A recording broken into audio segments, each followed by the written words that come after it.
श्री महालक्ष्मी व्रताची कथा, गुरुवारची कहाणी. ऐकावी भक्तांनो, श्री महालक्ष्मीच्या व्रताची कथा, गुरुवारची कहाणी. ही कहाणी वाचल्याने किंवा ऐकल्याने दुःख, दारिद्र्य, काळजी दूर होते.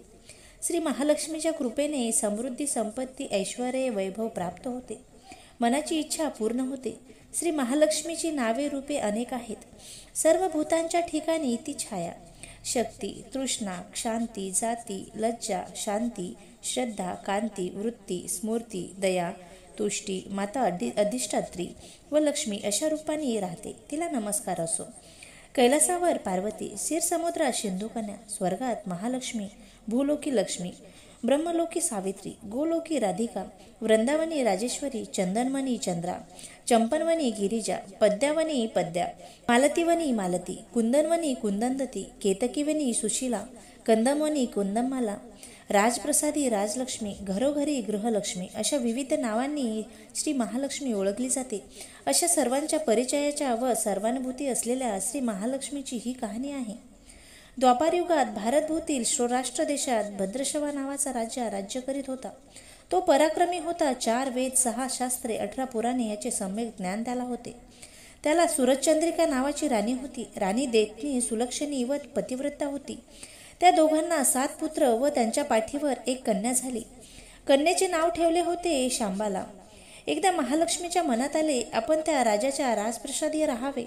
त्यामुळे राजा अधिक सुखी होईल व प्रजेला अधिक सुख देईल. गरिबाकडे राहिले तर तो सारी संपत्ती स्वतःच खर्च करेल.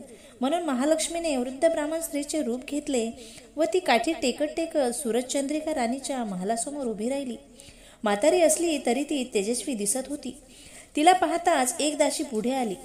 दासीने वृद्ध ब्राह्मणीची नीट विचारपूस केली. वृद्ध ब्राह्मणीचे रूप घेतलेली श्री महालक्ष्मी माता म्हणाली, बाळ, माझं नाव कमला, माझ्या पतीचं नाव भुवनेश. आम्ही द्वारकेला राहतो. तुमची राणी पूर्वजन्मी एका वेश्याची पत्नी होती. तो वेश्य फार दरिद्र होता. त्या दोघांची भांडणे होत. मग नवरा तिला मारझोड करी. त्या जाचाला त्रासलेली ती वेश्य पत्नी कंटाळली आणि घर सोडून गेली. राणी वनेत उपाशी भटकू लागली. तिची ती दशा बघून मला तिची दया आली. धनसंपत्ती, सुख, समृद्धी देणाऱ्या श्री महालक्ष्मी व्रताची मी तिला माहिती सांगितली. माझ्या सांगण्याप्रमाणे तिने लक्ष्मी व्रत केलं. तिला महालक्ष्मी प्रसन्न झाल्यामुळे तिचं दारिद्र्य संपलं. तिचं घर संतती, संपत्तीने व समृद्धीने भरलं. तिच्या जीवनात आनंदी आनंद आला. पुढे ते पती पत्नी निधन पावले. लक्ष्मी व्रत केल्यामुळे ती दोघं लक्ष्मी लोकात वैभवात राहिली. त्यांनी जितकी 1000 वर्ष लक्ष्मी व्रत केलं तितकी 1000 वर्ष त्यांना सुख उपभोग मिळाले. या जन्मी त्यांचा राजकुळात जन्म झालेला आहे. पण त्या राणीला लक्ष्मी व्रताचा विसर पडला आहे. त्याची आठवण करून देण्यासाठी मी मुद्दाम येथे आले आहे. वृद्धेचे ते बोलणे ऐकून दासीच्या मनात जिज्ञासा उत्पन्न झाली. तिने वृद्धेला नमस्कार केला व म्हणाली, माताजी, मला या व्रताची माहिती, पूजाविधी सांगा.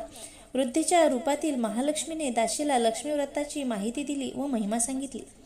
मग ती दासी त्या वृद्धेचे उपकार मानून व तिला नमस्कार करून राणीला निरोप सांगण्याकरिता अनंतपुरात गेली.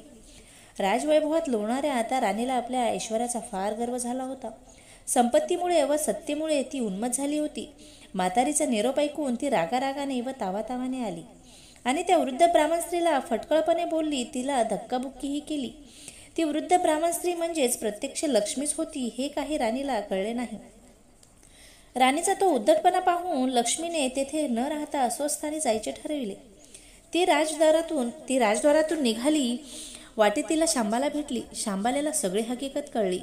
तिने त्या वृद्ध ब्राह्मणाची क्षमा मागितली. तेव्हा महालक्ष्मीला तिची दया आली.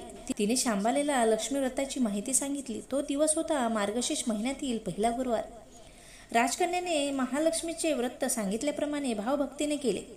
त्यामुळे सिद्धेश्वर राजाच्या मालाधर या राजपुत्राशी तिचा विवाह झाला. ती पतीसह राजवैभवात नांदू लागली. इकडे मात्र महालक्ष्मीचा कोप झाल्यामुळे भद्रशवावर आणि सूरजचंद्रिका यांचे राज्य, ऐश्वर, वैभव सर्व गेले व त्याची अनन्य दशा झाली.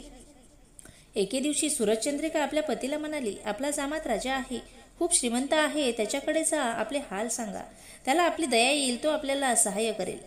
त्याप्रमाणे भद्रशवा जावयाच्या राज्यात आला. तो तळ्याच्या काठी बसला असताना पाणी नेण्यासाठी आलेल्या शांबालेच्या दासींना तो दिसला.